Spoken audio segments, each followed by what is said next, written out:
আসসালামু আলাইকুম, কেমন আছেন সবাই? আশা করি সবাই অনেক ভালো আছেন।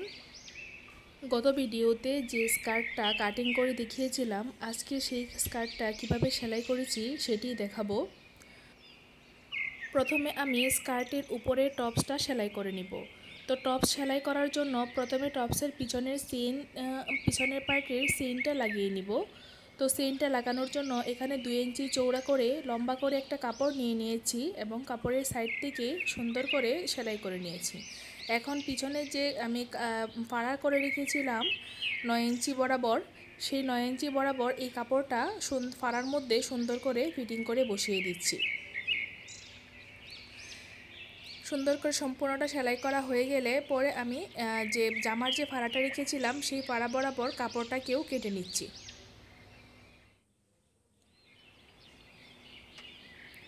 তো সম্পূর্ণ কাপড়টা কেটে নিলাম। এখন এটাকে উল্টিয়ে ভিতরের দিকে নিয়ে আসব আর এখানেই চেইনটা ফিটিং করে দিব। তো এই যে এখানে সুন্দর করে ধরে চেইনটা ফিটিং করে দিব। চেইনটা আমি উপরের দিকে একটু বাড়তি রেখেছি, যেটা গলা সেলাই করার সময় কেটে দিব।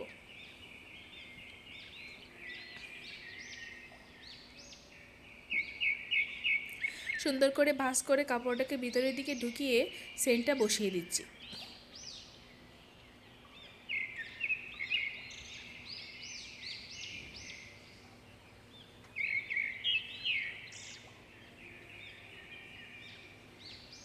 তো সম্পূর্ণ চেইনটা লাগানো হয়ে গেছে।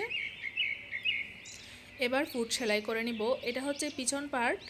এখন এর উপরে সামনের পার্টটা বসিয়ে ফুট সেলাই করে নিব। তো সামনের পার্টটাকে বসিয়ে দিলাম। এখন দুইটা পাশ একসাথে করে ফুট সেলাই করে নিচ্ছি।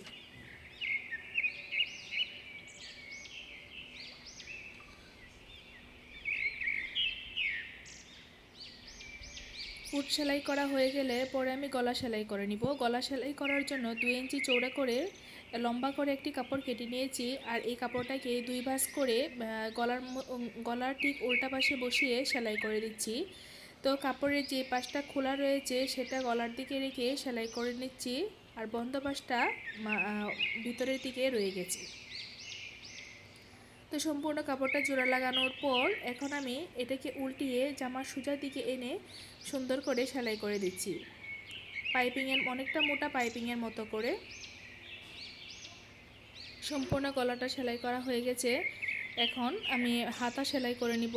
তো হাতার সেলাই করার জন্য প্রথমে হাতার কুচিগুলা দিয়ে নিব আর পাইপিংয়ের কাপড়টা বসিয়ে নিব। এই যে হাতার যে ঠিক মাঝ বরাবর আমি চাকান দিয়ে রেখেছিলাম।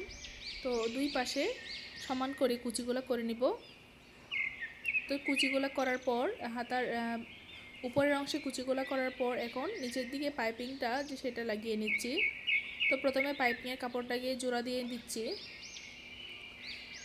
হাতার উল্টা সাইডে রেখে জোড়া দিয়ে দিচ্ছি।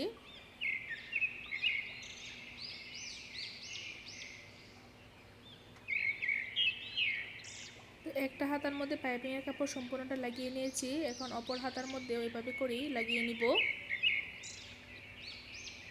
তো দুইটা হাতার মধ্যে পাইপিংয়ের কাপড়টা জোড়া দিয়ে দিয়েছি।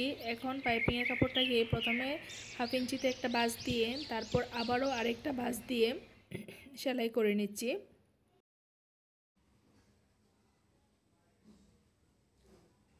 তো সম্পূর্ণটাই এভাবে করে প্রথমে একটা ভাঁজ দিয়ে তার উপর দিয়ে আরেকটা ভাঁজ দিয়ে সেলাই করে নিচ্ছি। 1/2 ইঞ্চি থেকে একটু কম হয়েছে, পাইপিংটা একটু মোটা করেই পাইপিং করেছি।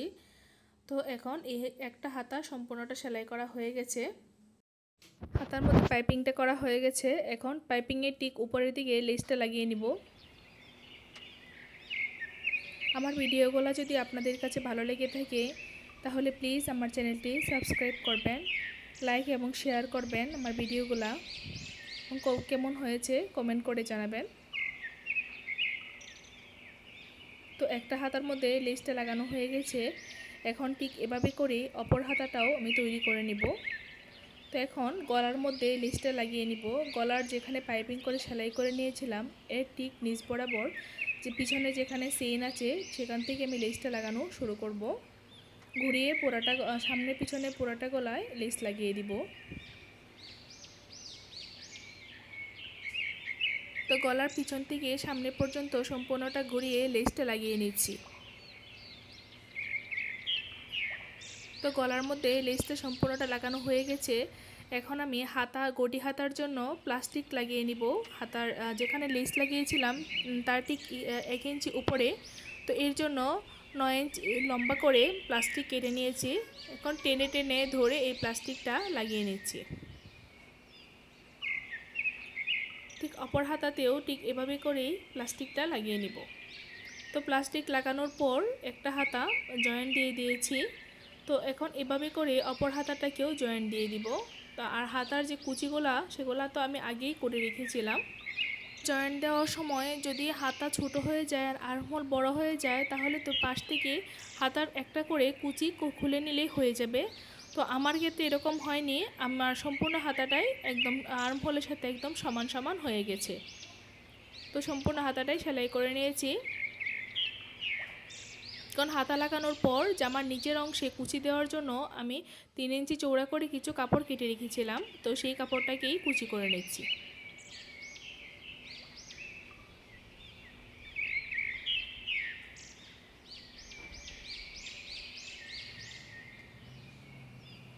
তো সামনের পার্ট পিছন পার্টে ঠিক একইভাবে কুচি করে নিব।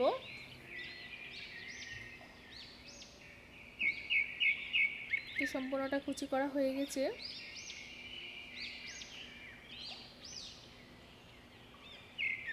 এখন সাইড থেকে হাতার মহড়া থেকে একবারে নিচ পর্যন্ত সামনের পার্ট পিছন পার্ট একসাথে করে সাইড সেলাই করে নিব। সাইড সেলাই করার জন্য আমি বডির এখানে যেখানে চাকান দিয়ে রেখেছিলাম তো সেই চাকান বরাবরই সেলাই করে নিব। 1 ইঞ্চি ভিতরের দিক থেকেই সেলাই করে নিচ্ছি। এখন হাতার মধ্যে যেভাবে করে পাইপিং করেছিলাম জামার ঠিক নিচের দিক থেকে কুচির মধ্যেও ঠিক এভাবে করে পাইপিং করে লেস লাগিয়ে নিয়েছি। তো এখন আমি স্কার্টটা সেলাই করে নিব। তো স্কার্ট সেলাই করার জন্য প্রথমে স্কার্টের যে ধাপ ধাপ কুচিগুলো আছে সেই কুচিগুলো দিয়ে করে নিব। যে প্রথমে সাদা কোমরের অংশটা কেটে রেখেছিলাম তো সেখান থেকে এরপরের যে কুসুম কালারের প্রথম লেয়ারের কুচিটা আছে সেই কুচিটা করে নিব। এক পাশ থেকে প্রথমে কুচিটা করা শুরু করব।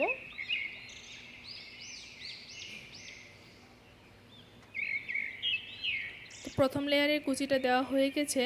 এখন এখানে যে হলুদ কাপড়টা আছে সেটার নিচে আমি 3 নাম্বার লেয়ারের জন্য সাদা কাপড়ের কুচিটা আবারও করে নিব। এই যে এখানে সাদা কাপড়টা রেখে এখন সাদা কাপড়ের কুচিটা করে নিচ্ছি।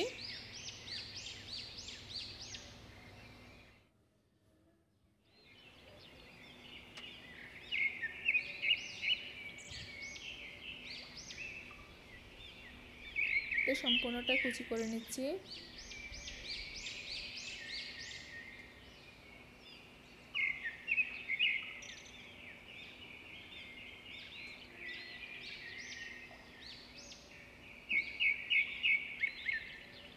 তিনটা লেয়ার কুচি করা হয়ে গেছে। এখন সবার নিচের লেয়ারটা লাগিয়ে এভাবে করেই কুচি করে লাগিয়ে নিচ্ছি।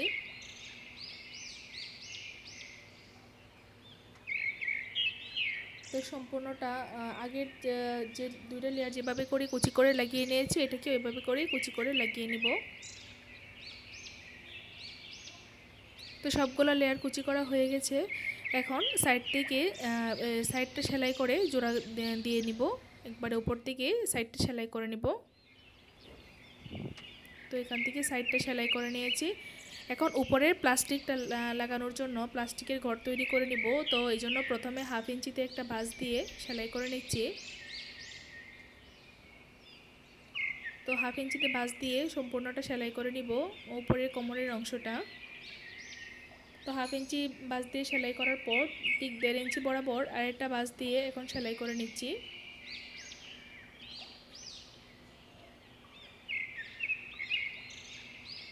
সম্পূর্ণটা সেলাই করার পর ঘুরিয়ে এনে আমি যেখান থেকে সেলাইটা শুরু করেছিলাম সেখানে অল্প একটু ফাঁকা রেখে দিব এখান ইলাস্টিক ঢোকানোর জন্য। তার উপর দিয়ে আরেকটা ঠিক মাঝ বরাবর আরেকটা সেলাই করে নিচ্ছি। আমি মাঝারি সাইজের চিকন যে ইলাস্টিকটা আছে সেটা 2 পার্ট ব্যবহার করব। তো এই তো আমি 1/2 ইঞ্চি চৌড়া ইলাস্টিকটা নিয়ে নিয়েছি। এখন একটা সেফটি পিনের সাহায্যে যেদিক থেকে একটু ফাঁকা রেখেছিলাম এই ফাঁকা অংশ দিয়ে ইলাস্টিকটা ঢুকিয়ে নিব। প্রথমে উপরের অংশে ইলাস্টিকটা ঢুকিয়ে নিব, তারপর নিচের বর্ডারটাতে ঢুকিয়ে নিব।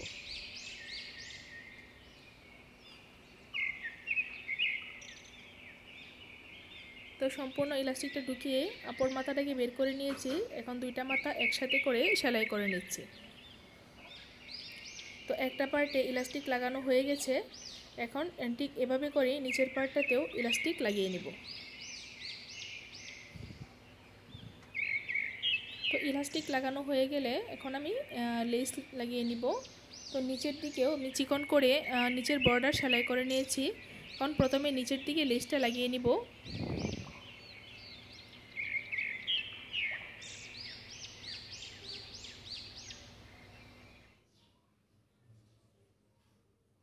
নিচের দিকে স্কার্টের সোজা দিকে লেসটাকে বসিয়ে ঠিক মাঝ বরাবর সেলাই করে নিচ্ছি।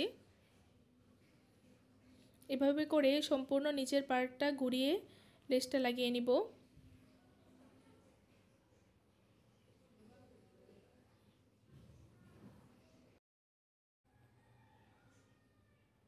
তো সম্পূর্ণ পার্টটা ঘুরিয়ে যেখান থেকে শুরু করেছিলাম ঠিক সেখানে এসে আমি যতটুকু প্রয়োজন ততটুকু রেখে বাকিটা কেটে নিচ্ছি।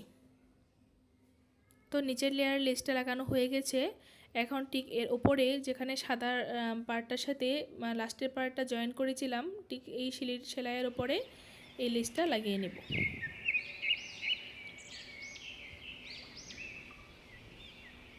এখানেও ঠিক জোড়ার উপরে লেসটা রেখে এর উপর দিয়ে একটা সেলাই করে নিচ্ছি। তো এখানেও লেসটা লাগিয়ে নিচ্ছি। এভাবে করে এর উপরের লেয়ারেও লেসটা আমি লাগিয়ে নিব। তো সম্পূর্ণ 3টা লেয়ারে লেস লাগানো হয়ে গেছে। এখন স্কার্টটা সম্পূর্ণটাই রেডি হয়ে গেছে, দেখতে অনেক সুন্দর লাগছে। তো টপসটা তো আমি আগেই রেডি করে নিয়েছি, এখন স্কার্টটাও রেডি হয়ে গেছে। টপস এবং স্কার্টটা দেখতে খুবই সুন্দর লাগছে। আপনারা চাইলে মাপটা বাড়িয়ে দিয়ে বড় মেয়েদের জন্য তৈরি করতে পারেন। এই পুরো স্কার্টটাতে আমার 10 গজ পরিমাণ লেস লেগেছে। সম্পূর্ণ ভিডিওটি দেখার জন্য অনেক ধন্যবাদ। আল্লাহ হাফেজ।